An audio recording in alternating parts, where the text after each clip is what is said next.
What's up, YouTube? It's Joey Bags. I got another video for you today. So, if you are new to the channel, welcome. If you're not new and you've watched all my other crappy stuff, thanks for coming back. I really appreciate it. So, as you see, today's video, I am on Rfactor 2. So, this is going to be kind of a thing. It was a fluke. Well, I don't know if it was a fluke, but I reconnected my PXN v12 DDL, the Lite v12, the 6 Newton meter base and pedal setup. Just because I've been using the Moza for some time, and it's been a while since I've used the PXN, and I've gotten some questions and comments. Oh, what's the force feedback like? Or, you know, what's this? And excuse me. And it was really in regards to, the questions were in regard to the PXN. So, in order to give you, or give better answers, I'm like, it's been a while since I have hooked up since I've used the PXN. So, let me hook that up and let me try it out. Now, I will say that I did get the replacement base from PXN, and I will install that, but as of right now, this old one, the one that I was having the issues with, let's see, air quotes, there we go. The ones I was having the issues with seems to be working. Seems to be working fine. I'll have to see exactly what that is.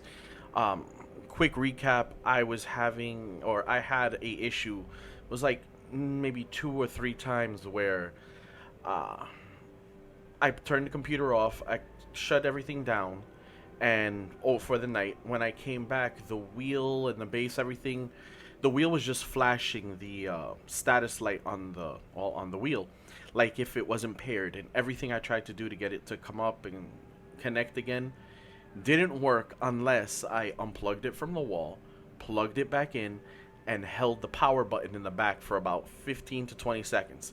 That seemed to do like a reset. Everything came back up, and it was fine.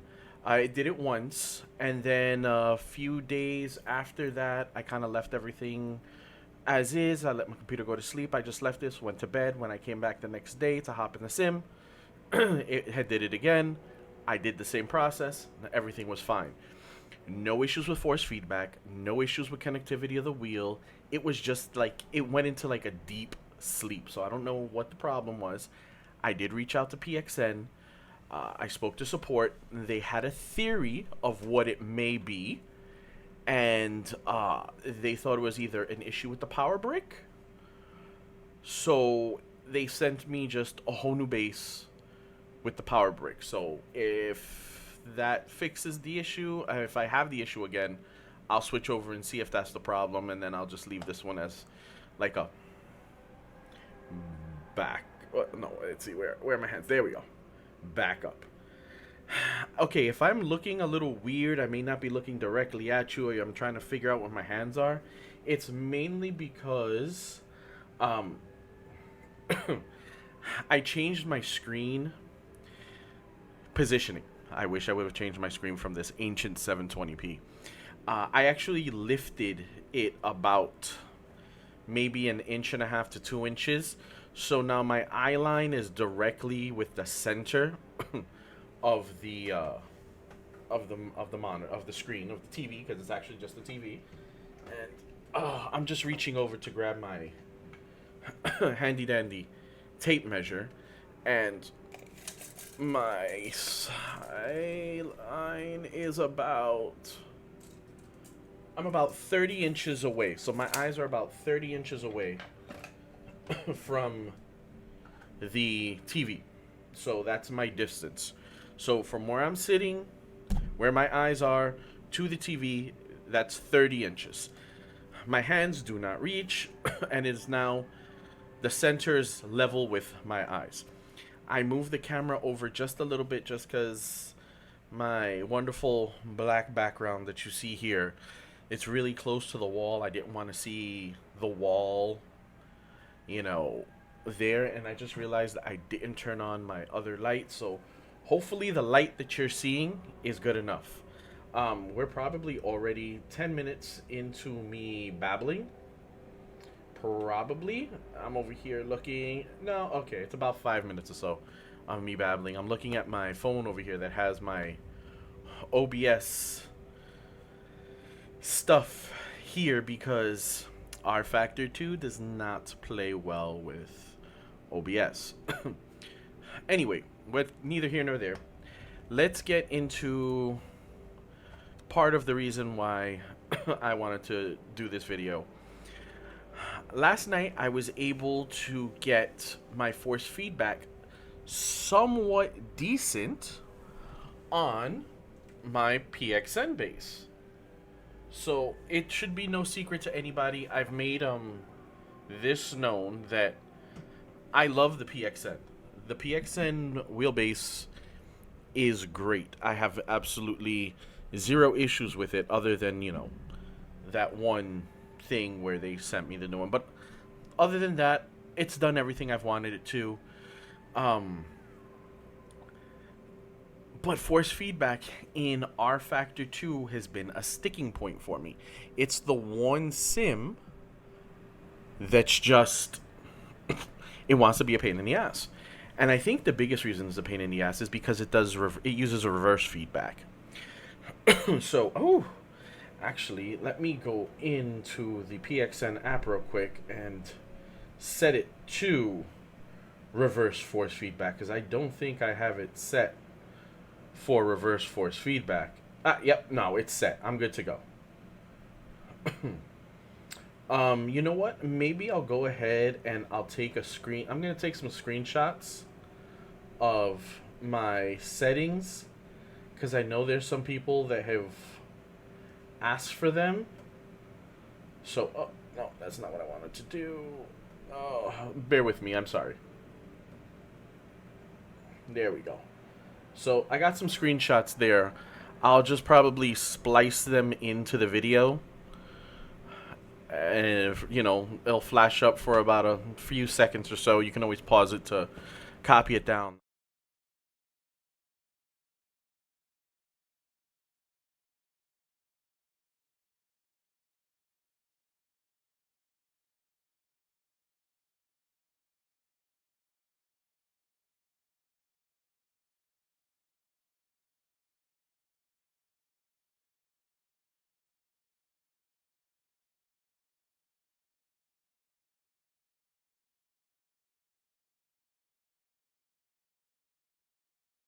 I was able to get force feedback actually to go in the direction that I wanted to.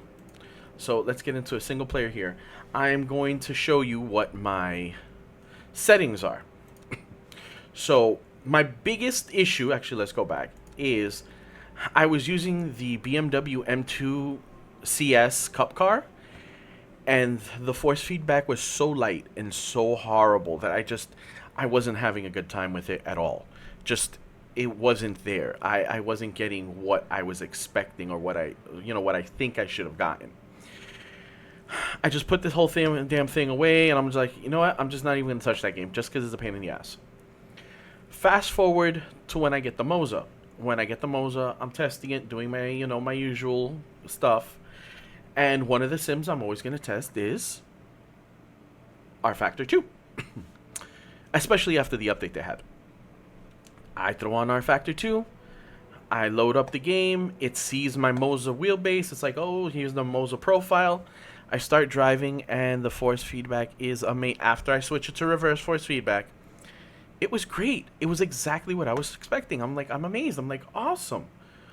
Now that I go back to my PXN, I'm like, let's see what I can do, because I kind of got a little spoiled in Rfactor 2 of having decent force feedback.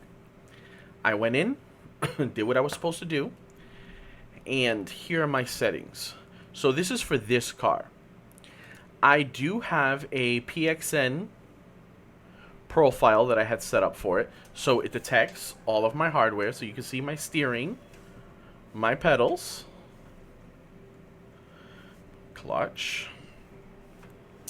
Now, when it comes to the force feedback settings here, of course, we have it set to wheel. Excuse me. I have the smoothing set to 1. That allows you to get some of the grittiness out and also feel some more fine road detail. That's why I lowered that to 1. The car specific multiplier at 100 was not what I wanted it to do. I then kicked it up to 500. When I kicked it up to 500%, it was way too stiff. Even though honestly it was still usable, very much usable. At 500, I just felt it was a little much. So I'm like, let me back it down. So I backed it down to 300. It was still a little stiff. I'm like, okay, let me back it down to 250. When I backed it down to 250, I felt really good with the steering. I'm like, you know what? This is great. My minimum steering torque is set to 0. That's kind of like a stock. And my force feedback is set to 100. It's positive because I already have the wheelbase set to negative force feedback. Everything else is the way the game sets it up. Rotation limit, software, maximum wheel angle mode, custom, default max wheel angle, 900 degrees. Range set by vehicle is on. These are all set to 0. No dead zone for steering. No dead zone. Well, no dead zones for the pedals, and the sensitivity is set to 100. Button assignments. That's gonna be your preference. Really, after that, this is just all, you know, game stuff. But now that we have, or you see my, you know what, I'll put it up one more time in case you guys want to study it and pause it. There you go. So if you have a PXN, or even if you don't have a PXN and you just feel that your wheelbase is a little light on the steering, try it out. Mainly start working here at the car specific multiplier. By default, it's going to be at 100%. Start cranking it up, and I would probably go around where I did.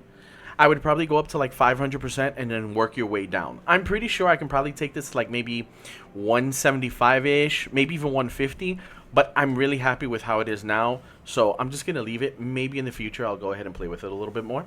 But let's get into some track time. Oh, no. That's not what I want to do.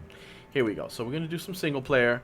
And you know what? I'm going to do some BMW Cup Car at Lime Rock. I really like Lime Rock. So this is going to be a practice session because I don't feel like making you people sit through a racing video and being tortured by my driving, because we all know I kind of suck at driving. I do have some videos that I am going to post up. I don't know if you guys want to see it, but I'm going to post them anyway. You guys are under no obligation. I know you're not. Under no obligation to watch them, but they're full-length races. One is a 10-lap race, the other is a 5-lap race of me in the GTR in the 10-lap race, and the McLaren in the 5-lap race around Spa in AMS2. So just kind of those videos will be coming out when I re-encode them to upload them. So expect those at some point in time. All right. So here we are. And yep, the force feedback feels nice and tight. This is honestly what I expected the force feedback to really feel like the very first time that I used the PXN. At least in this game, because this is kind of what it's felt like, or about-ish, in Assetto Corsa and AMS2 and Race Room Evolution. Like, all the sims that I've, you know, gone in and used, this is kind of what my force feedback has felt like. Hell, even in Gran Turismo 7 and Forza Motorsport on Xbox and on PlayStation, you know, this is kind of what it's felt like. So, I expected it in this sim, and while that's not what it was, oh, let me change my view. There we go. I know you guys are like, what? But that's not an accurate view. I know. I'm sorry. It's just that I did so much testing with the Moza R5 wheelbase on PlayStation and Xbox Series X that I kind of got accustomed to this view. And now this is just kind of the view that I've been using on everything. And the main reason why I do it is, like I said, my screen is about 30 inches from my eyes in the cockpit.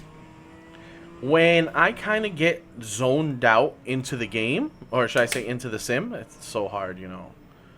They're not games, they're sims. At least not on PC, they're sims.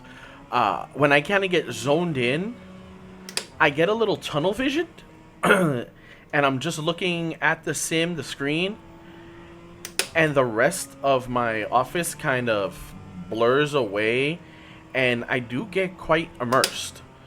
I mean, if I were wearing a helmet, that would be like that would be the race car view. Other than my side panels, you know, no roll cage and whatnot, no button boxes.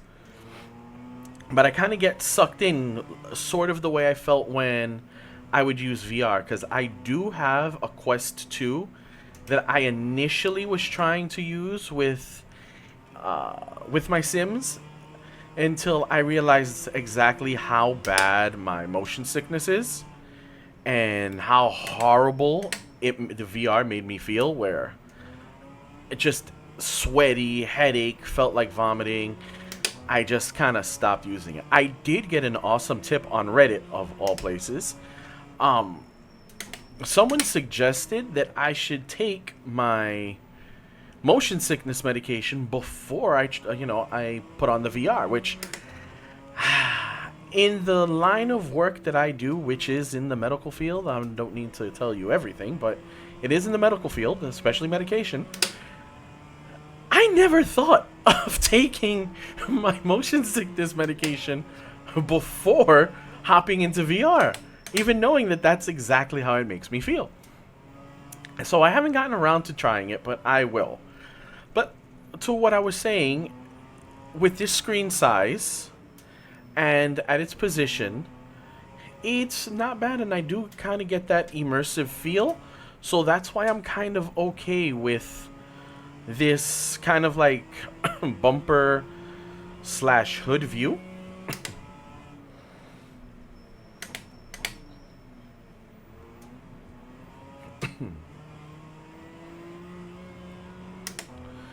I can tell you before, I couldn't get around the track this well.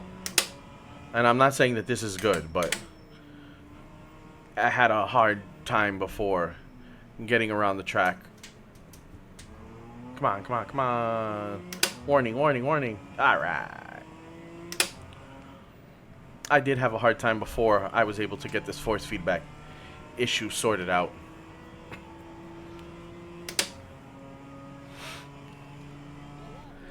Now, I know that not a lot of people like long form videos, and you guys can go ahead and put it in the comment section whether you do or don't. I personally do, you know, YouTube videos that are like 30 minutes long. I'll easily sit and watch, like what's his name at Sim Race Garage, Barry. My god, I love his content. I could put, well, I actually would, I'd put all those videos just on in the background, turn up the sound so I can hear it, and didn't necessarily have to watch it, and just listen to him explaining stuff in that very gentle, monotone voice, that announcer, professional voice actor voice that he had, and he would, you know, have in each video. It was just, it was very soothing. So I prefer long form, and that's kind of, I guess, why my videos all tend to be like super long. I really don't do a lot of short ones. I'm also a little long-winded. I don't know if you've kind of noticed. I take a long time to usually explain something, you know, rather easy to explain. And at least that's what my wife tells me all the time. But let me know in the comment section if you're okay with the length of my videos, or do you just kind of fast forward through some of the useless jibber jabber and just kind of get to the end? I'll try to make some shorter videos. I really will. I can't make promises, because sometimes you need 30 minutes to fully explore or explain something, because there's a lot. Especially when it comes to a product review. You're going to want to see whatever I can show you of it, like almost everything. And there's some things that sometimes just need to be explained. You know, there's some things that you can see like, oh, okay, I kind of get it. And then there's other times when you're like, huh? Like, can you explain that a little bit deeper? And I'm sure, you know, that's what you're thinking in your head, and in my head I'm like, that's maybe what they're thinking. So let me go ahead and get a little deeper into it. I'm just kind of taking a look at my time here. OBS software also gives me a time, so I'll know. Maybe I'll try to make this just a 30-minute video for you. I'll do maybe one more lap after this, and I'll get into the replay so you can take a look at that. It's so funny going from Gran Turismo 7 and Forza 2023, Forza Motorsport 8 or 2023, whatever you want to call it, both on Xbox Series X and on PC. EA WRC 2023, even games like Forza Horizon, which I play on Xbox. The graphics on those actually are pretty good. And then when I go to an older sim title, I think probably like maybe 10 years old, I think that's what Rfactor 2 is. I mean, it doesn't look bad when you're in the cockpit view, though. It looks rather dated. But out here with my settings, I'll show you again. So in gameplay, I think you saw about 284 frames. Oh, okay. Here it seems to be locked to 60. I'm pretty sure I can change that in a setting, and I wouldn't be surprised if it were over 280 frames. Also, maybe closer to 300 frames. But as you can see here, it still looks pretty good. Not as good as some of the more newer titles like Forza and GT7. But these replays make for some, well, this quality makes for some decent replay, background video footage, and commentary. Oh, here comes Joey Bags into the right-hand turn, and as he slows down, yeah, I can't do it. I mean, I know the track, but I'm really not that into it right now. I don't know. Maybe with a little practice, I'd be better at the commentary. But as you see, I mean, I put together a pretty decent little run here. I could have done better, and I think it was just really because I was chit-chatting. That's why I was and not pushing it as hard, and don't want to crash all over the place. So here it is. The force feedback is working. It's working exactly as I expected and wanted it to. I guess that's the whole video, that, you know, the whole point of it was to me, you know, explain to you guys and show you the settings that I used in Rfactor 2 to get it, or to get the PXN working the way I wanted it. Like I said, you guys can go ahead, and I showed what my settings are. Take that and go from there, but where you'll really want to concentrate is in the specific, in the force feedback, in the car specific settings. And like I said, I took it up really high just to kind of see where it went, and I just started backing it down until it got to a level that I was comfortable with. Something that's not overly stiff, because I mean, you really don't want to overwork your direct drive, especially since that's going to put some heat into it. And while I'm not concerned about heat, especially on the PXN, since it does have cooling fans, and, you know, it does also radiate the heat to the casing, which then, you know, is also used as like a heat sink to expel the heat to the atmosphere, or my room here. I'm probably not putting excessive strain on it, but if I don't have to make it work harder than it has to, then, you know. So that's why I'd say, you know, really play with those settings and get to a point where you're comfortable, where it's tight enough that you feel like you're getting, you know, you're getting the feedback that you want, but not overly loose where, you know, if you go left or right, you go a little bit too far. And that was really the problem that I was having before. It's just that initial bite of the wheel wasn't there. So if I went left or right, it was just too far because I'm expecting some resistance, and I didn't get that resistance, so I just went way too far to either way, and it just caused havoc in my driving. And it would take probably like 2 or 3 laps to kind of get acclimated to that feel before I can put together a decent lap, and I really didn't want to do that. Kind of defeats the purpose of having a direct drive, you know, wheelbase with force feedback. Guys, I babbled on long enough. I don't want this to be a over 30-minute video, which it just might. So, thank you for watching. For all my viewers from around the world, we're at 197 subs. Guys, thank you so much. I'm super appreciative. I think we'll hit the goal before the end of the year. So, we might have to kick that goal up to like maybe 300 subs by the end of the year. I mean, that could be doable. I'll keep putting out the content if you keep watching it. You keep liking, and more people keep, the more you like, the more it's out there, more people will watch, and maybe they'll sub. So thank you all of you for watching. Thank you all for liking the videos. I hope you're subscribing so you know when I'm putting out new stuff. And like I always say, I'm sorry that it's at 2 o'clock in the morning, but I'm a husband and a dad. So this I do in my spare time, which is usually late at night. But guys, thank you so much. You're awesome. You give me the motivation to keep going on with this YouTube thing. So that's for you guys, and I'll catch ya on the next video. Peace.